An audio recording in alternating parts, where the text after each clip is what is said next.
أعوذ بالله من الشيطان الرجيم. بسم الله الرحمن الرحيم.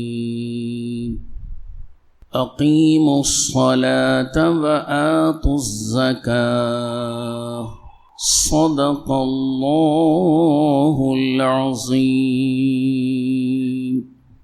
عزیزان محترم، بزرگان ملت، غوث و خواجہ کے دیوانوں، میں نے جو آیت مبارکہ کی تلاوت کی ہے اس کا سیدھا سادہ ترجمہ ہے: نماز قائم رکھو اور زکوٰۃ دو.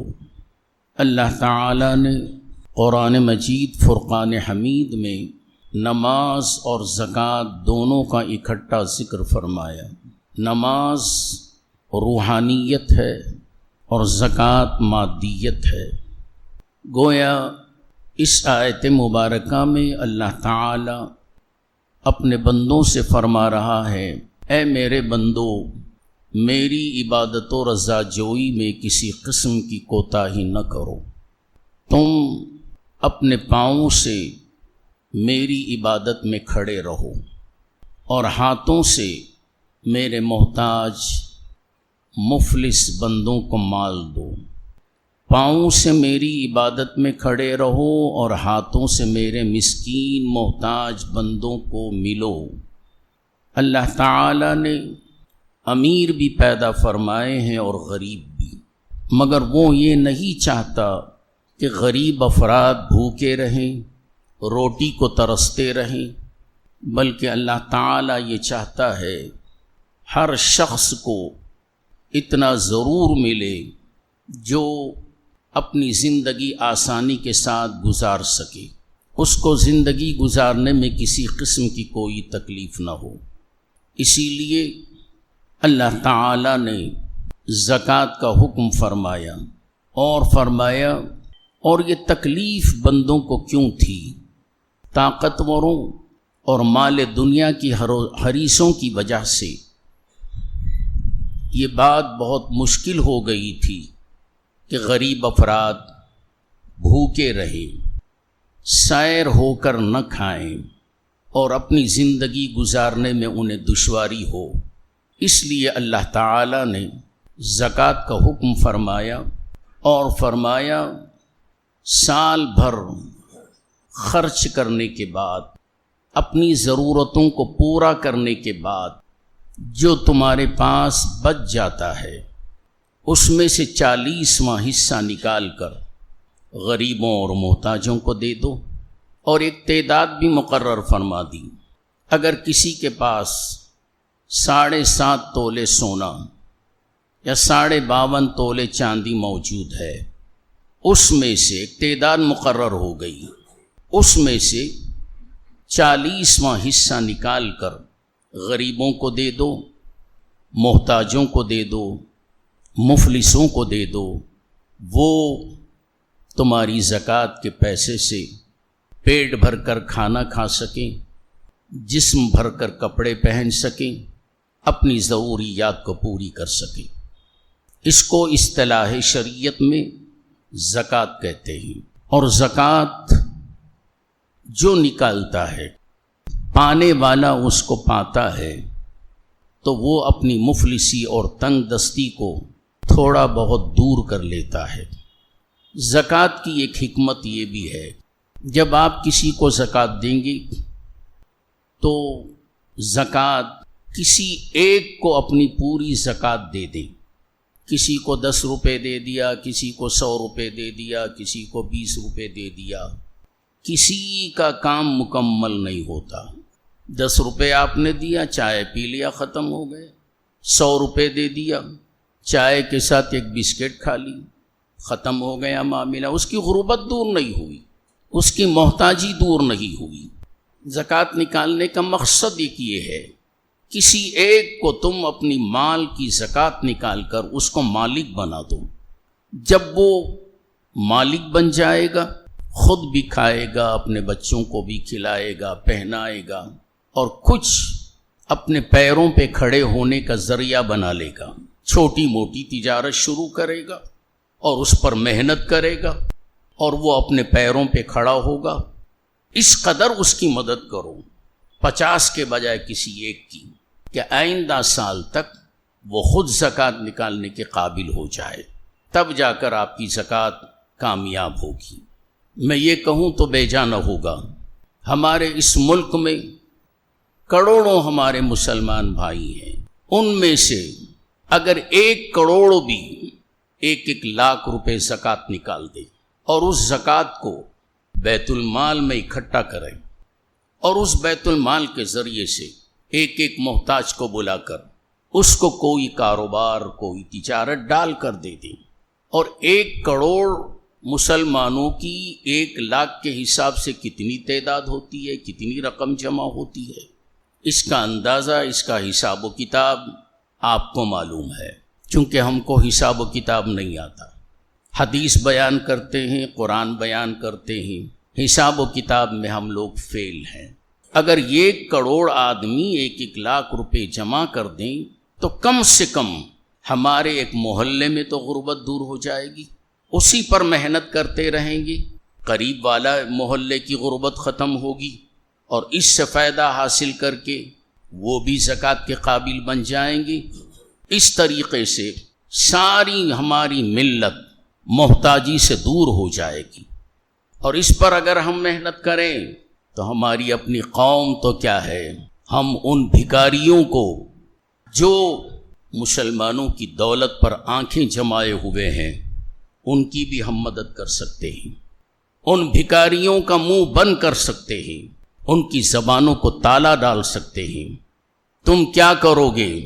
ہماری ملت تو ایسی مضبوط ہے، اور اس مضبوط ہونے کے لیے اللہ تعالیٰ نے ہمیں زکوٰۃ کا حکم دیا ہے، ہم اس کو نکال رہے ہیں، تو زکوٰۃ کی وجہ سے ہماری قوم میں غربت ختم ہو گئی ہے، ہم محتاج نہیں ہیں، ہم دینے والے ہیں، چونکہ ہمارا مصطفیٰ بھی ہم کو دیتا ہے، اور ہمارے مصطفیٰ نے ہم کو اس قابل بنایا ہے۔ میں بھی امت کو بانٹتا ہوں، اور اے میرے امتیو تم بھی لوگوں کو بانٹو، ہم خود مالک بن جائیں گے۔ اور آج یہ معاملہ ہمارے پاس نہیں ہے، ہم نمود کے لیے تھوڑے تھوڑے بانٹتے رہتے۔ آج مجھے کسی نے 5000 روپے دے دیا، کل میں پھر فقیر، اگر پوری زکوٰۃ آپ نے دے دی میں اس پر محنت کروں گا، تجارت کروں گا، میری اپنی طاقت و وسعت کے مطابق بیپار کروں گا، 1 سال محنت کیا، میں خود زکوٰۃ نکالنے کے قابل بنوں گا۔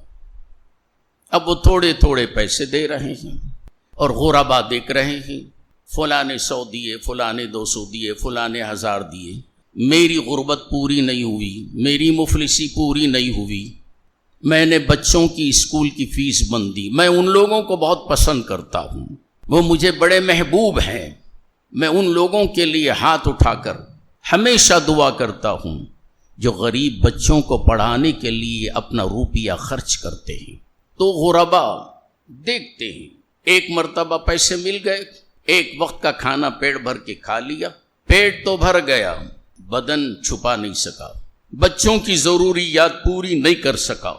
اور دوسری طرف امیروں کو دیکھتے ہیں، یہ غربا وہ آرام سے اپنے گھروں میں بیٹھے ہیں، ذریعہ معاش بنا لیا ہے، گھر میں سو کر بھی رہیں گے تو مال آ کے ان کی تجوری میں پڑتا ہے۔ اس منظر کو جب غریب افراد دیکھتے ہیں تو ان کے دل میں ایک جوش پیدا ہوتا ہے، اناد پیدا ہوتا ہے، اور حسد کی آگ میں جلتے ہیں۔ ہم تو محنت کرتے ہیں، خون کو پسینہ بناتے ہیں، شام تک محنت کرتے ہیں، پیٹ بھر کر بچوں کو روٹی نہیں کھلا سکتے، اور یہ لوگ عیش و آرام سے رہتے ہیں، کاروں میں گھومتے ہیں، اے سی میں سوتے ہیں، عمدہ کپڑے پہنتے ہیں، تو غریبوں کے دل میں ایک دشمنی پیدا ہوتی ہے۔ مگر اللہ تبارک و تعالی نے اس دشمنی کو بڑے ہی میٹھے انداز میں دور کر دیا، اور فرمایا اے امیروں، اے امراء کی جماعت، تم اپنی دولت میں سے، اپنے مال میں سے اللہ کو راضی کرنے کے لیے اور اپنے مال کو پاک کرنے کے لیے ان غرباء کی مدد کرو، ان غرباء کی خدمت کرو، وہ تمہاری زکوٰۃ کو لے کر خوش ہوں گے، کاروبار شروع کریں گے اور دل سے دعا دیں گے، مولا میں مفلس تھا، میں غریب تھا، فلاں نے مجھے میرے پیروں پہ کھڑا کر دیا، وہ دل سے دعا دیتا ہے۔ جب وہ آپ کی زکوٰۃ لے کر محتاجی سے مالک بنا اور دعا دے رہا ہے تو اس کی دعا جس نے پیروں پہ اس کو کھڑا کر دیا اس کے مال میں اضافہ کرتا ہے۔ جس قدر ان محتاجوں کی دعاؤں کے اثر سے آپ کی دولت میں اضافہ ہوتا چلا جائے گا، آپ اتنی ہی زکوٰۃ نکالتے چلے جائیں گے، غریبوں کو اس سے فائدہ پہنچے گا، اور وہ غربا کے دل میں جو اناد دشمنی پیدا ہو گئی تھی خود بخود ان کے دلوں سے وہ دشمنی ختم ہو جائے گی۔ یہ ایک حکمت ہے زکوٰۃ کی۔ اللہ تعالیٰ فرماتا ہے وَفِي أَمْوَالِهِمْ حَقٌّ لِلسَّائِلِ وَالْمَحْرُومِ، محروم لوگوں اور منگتوں کا حق ادا کرو، ان کا حق ان کو دو۔ جب وہ اپنا حق پائیں گے انشاءاللہ وہ اپنا حق پا کر اپنی مفلسی کو دور کر لیں گے۔ اور یہ زکوٰۃ، اللہ اکبر، اللہ تعالی کے بندے جب اللہ کی راہ میں پیسہ خرچ کرتے ہیں تو اللہ تعالیٰ ان سے بڑا خوش ہوتا ہے۔ ایک جگہ اللہ تعالیٰ ارشاد فرماتا ہے قُلْ إِنْ كَانَ آبَاؤُكُمْ وَأَبْنَاؤُكُمْ وَإِخْوَانُكُمْ وَأَزْوَاجُكُمْ وَعَشِيرَتُكُمْ وَأَمْوَالٌ اقْتَرَفْتُمُوهَا وَتِجَارَةٌ تَخْشَوْنَ كَسَادَهَا وَمَسَاكِنُ تَرْضَوْنَهَا أَحَبَّ إِلَيْكُم مِّنَ اللَّهِ وَرَسُولِهِ وَجِهَادٍ فِي سَبِيلِهِ فَتَرَبَّصُوا حَتَّى يَأْتِيَ اللَّهُ بِأَمْرِهِ۔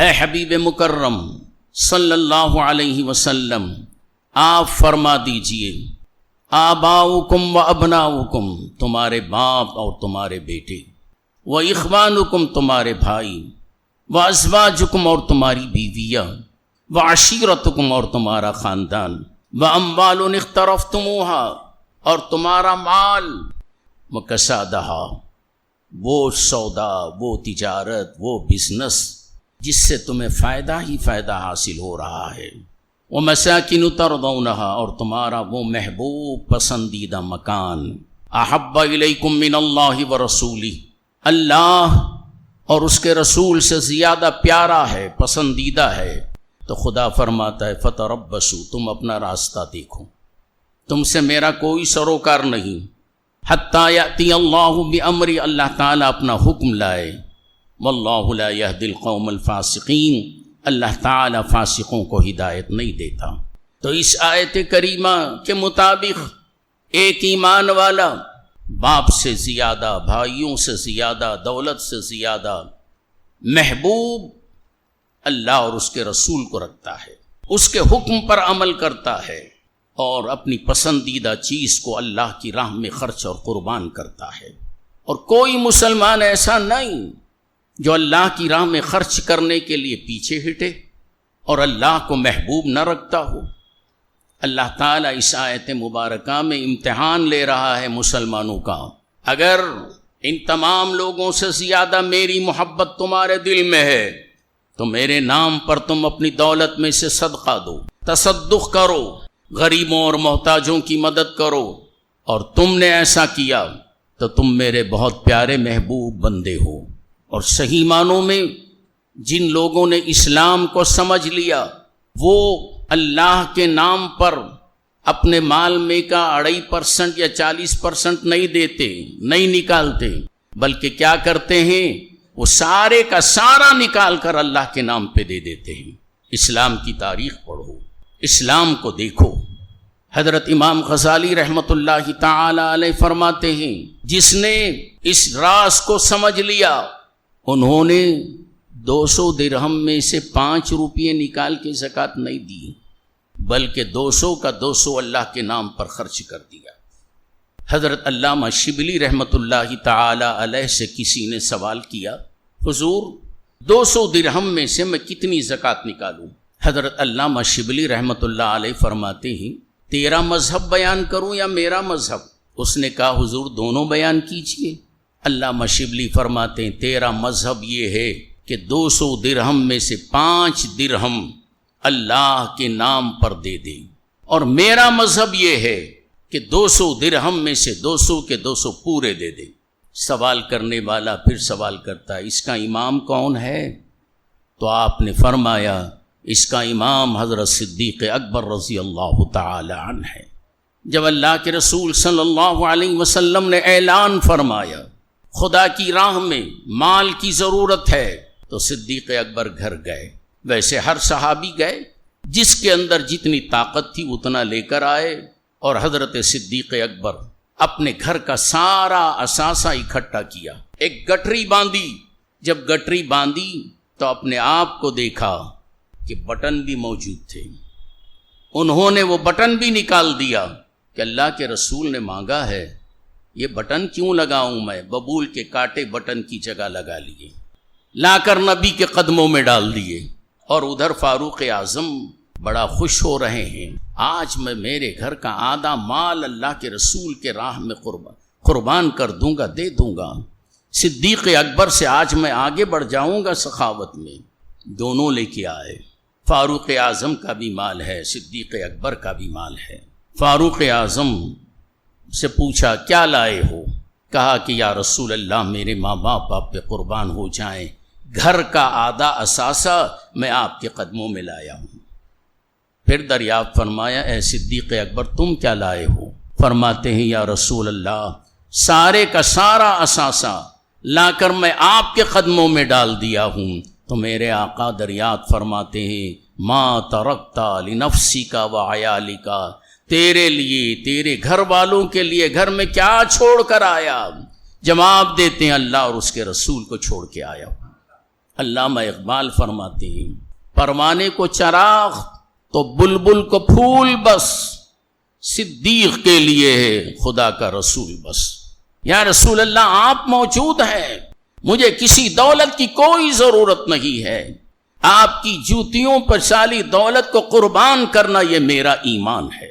سخیوں کا یہ عالم ہے۔ ذرا ہم آپ اپنے گروبانوں میں منہ ڈال کر جھانکیں، ہم کتنی زکوٰۃ نکال رہے ہیں، کتنا صدقہ کر رہے ہیں، کس کی مدد کر رہے ہیں؟ کیا ہماری زکوٰۃ، ہمارے صدقہ، ہمارے خیرات سے ہماری قوم کو فائدہ پہنچ رہا ہے؟ کوئی فائدہ نہیں پہنچ رہا، کسی کا پیٹ نہیں بھر رہا ہے۔ ہم اپنے مال کے ختم ہو جانے کی وجہ سے زکوٰۃ نہیں نکالتے۔ یاد رکھو جتنی زکوٰۃ آپ نکالیں گے آپ کا مال پاک ہو جائے گا۔ کنویں کو دیکھو، کنویں میں سے اگر پانی نکالتے رہو کنویں میں پانی آتا رہتا ہے، پانی پاک ہوتا رہتا ہے، جتنا نکالیں گے اتنا اضافہ۔ ایسے ہی جتنا خدا کی راہ میں دیں گے اللہ تعالیٰ تمہارے مال میں برکت عطا فرماتا ہے۔ اور اگر زکوٰۃ نہیں نکالی، زکوٰۃ کیا ہے؟ مال کا میل ہے۔ میل آپ نے گھر میں رکھ لیا، پاکیزہ مال میں میل جمع ہو گیا تو وہ پاکیزہ مال بھی گندا ہو جاتا ہے، اس میں سے نکالو، باقی مال پاک۔ جیسے کنواں ہے، اس میں گندگی گر گئی تو اب حکم کیا ہے؟ پورا کنواں صاف کرنے کی ضرورت نہیں، تھوڑی سی گندگی گری ہے، کچھ ڈول پانی نکالو، کچھ ڈول پانی نکال کے پھینک دیا، باقی کا پانی پورا پاک ہو گیا۔ ایسے ہی اللہ کے حکم پر کچھ مال نکال دو، 40% یا 2.5% یا جتنی طبیعت چاہے نکالو۔ یہ عشق کا معاملہ ہے، گنتی کا معاملہ نہیں ہے۔ باقی تمہارا مال پاک ہو جائے گا۔ وہ پاک مال تمہارے گھر میں برکت پیدا کرے گا، وہ پاک مال تمہیں بیماریوں سے بچائے گا، وہ پاک مال تمہارے گھروں میں محبت پیدا کرے گا۔ اور یاد رکھنا جو زکوٰۃ نہیں نکالتا اس کے لیے سزا بھی ہے، اور ان سزاؤں کی فہرست میں نہیں سنانا چاہتا۔ اللہ تعالیٰ ارشاد فرماتا ہے والذین یکنزون الذھب والفضہ ولا ينفقونها فی سبیل اللہ فبشرهم بعذاب علیم۔ جو لوگ اپنی تجوریوں میں مال جوڑ جوڑ کر رکھے ہیں، سونا اور چاندی، اس کی زکوٰۃ نہیں نکالتے، خدا کے محتاج بندوں کو نہیں دیتے، تو پھر یہ مال کیا ہوتا ہے؟ دردناک عذاب کی شکل میں تمہارے پاس آتا ہے۔ ایک بات بتا کر میں اپنی گفتگو کو ختم کروں۔ ہم نے زکوٰۃ نہیں نکالا، سونا چاندی ہماری تجوریوں میں ہے، مال ہے، نکالنا نہیں چاہتے، مر گئے، کیا قبر میں لے کے گئے آپ؟